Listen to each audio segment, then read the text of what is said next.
है आपका ITV network पे। सर, 7वें चरण का चुनाव आज हो रहा है, तो इसको कैसे देखते हैं? अंतिम चरण है, पर पहले दो चरण के बाद ही 19 अप्रैल और 27 अप्रैल के बाद ही बिल्कुल स्पष्ट हो गया कि दक्षिण भारत में बीजेपी साफ और उत्तर भारत, पश्चिम भारत और पूर्वी भारत में बीजेपी हाफ। कई ऐसे राज्य हैं, मिसाल के तौर से राजस्थान, महाराष्ट्र, उत्तर प्रदेश, बिहार, कर्नाटका, तेलंगाना, जहां 2019 में कांग्रेस पार्टी का बिल्कुल सफाया हो गया था। पर इस बार प्रदर्शन बहुत मजबूत रहेगा। कुछ राज्यों में हम अपने बल पर लड़ रहे हैं, जैसे कि राजस्थान में। महाराष्ट्र, उत्तर प्रदेश और बिहार में तो हम गठबंधन के रूप में हैं। कर्नाटक में हम अपने बल पर ही लड़ रहे हैं। तो मुझे पूरा विश्वास है कि 4 तारीख को जब नतीजे आएंगे, इंडिया गठबंधन को स्पष्ट और निर्णायक जनादेश मिलेगा। सर, जैसा कि प्रधानमंत्री पिछले 2 दिनों से लगातार बैठे हुए हैं मेडिटेशन पे कन्याकुमारी में, और आप लोग इलेक्शन कमीशन भी गए थे इस बात पे कि शिकायत दर्ज करने के लिए कि इनका जो मीडिया कवरेज है वो ना दिया जाए। टेलीकास्ट तो बिल्कुल आचार संहिता का उल्लंघन है। हमने देखिए पिछले 77 दिनों में चुनाव आयोग से करीब 117 शिकायत हमने दर्ज की है। इनमें से 14 सिर्फ प्रधानमंत्री के, निवर्तमान प्रधानमंत्री के खिलाफ है।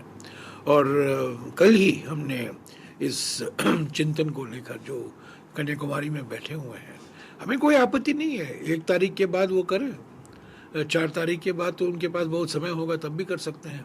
पर ये जो पीरियड ऑफ साइलेंस होता है ना आचार संहिता के तहत, तो ये 30 तारीख को और 31 को करना, मैं समझता हूँ बिल्कुल स्पष्ट उल्लंघन है। पर चुनाव आयोग ने कुछ कार्रवाई नहीं की है। टेलीकास्ट हो रहा है, 9 कैमरे हैं, तो यही तो मकसद है ना, तो इसको टेलीकास्ट करना। ये मेडिटेशन नहीं है, ये मीडिया अटेंशन है। सर, कितनी सीटें आपको लग रही हैं इंडिया गठबंधन को आ रही है? चूंकि मल्लिकार्जुन खड़गे जी हों या राहुल गांधी जी हों, उन्होंने साफ तौर से कहा है कि इंडिया गठबंधन सरकार बनाने जा रही है, तो कैसे स्पष्ट और निर्णायक जनादेश मिलेगा? मैंने कहा आपको, राजस्थान, महाराष्ट्र, उत्तर प्रदेश, बिहार, कर्नाटका, तेलंगाना जैसे राज्यों में जहां 2019 में हम बिल्कुल साफ हो गए थे, इस बार हमारा प्रदर्शन बहुत मजबूत होगा।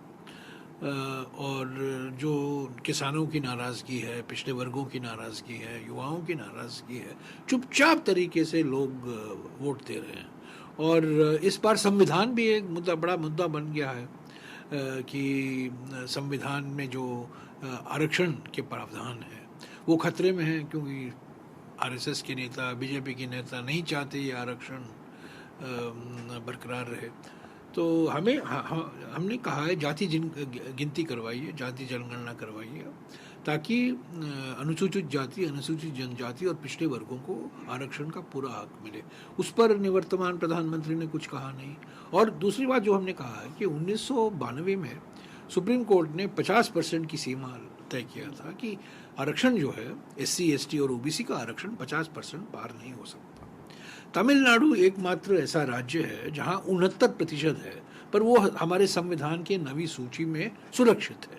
बाकी राज्यों का अधिनियम सुरक्षित नहीं है। तो हमने कहा है कि ये 50% सीमा हम बढ़ाएंगे। इस पर भी नरेंद्र मोदी जी ने कुछ कहा नहीं है। तो संविधान पर जो खतरा है वो भी एक मुद्दा बन गया है।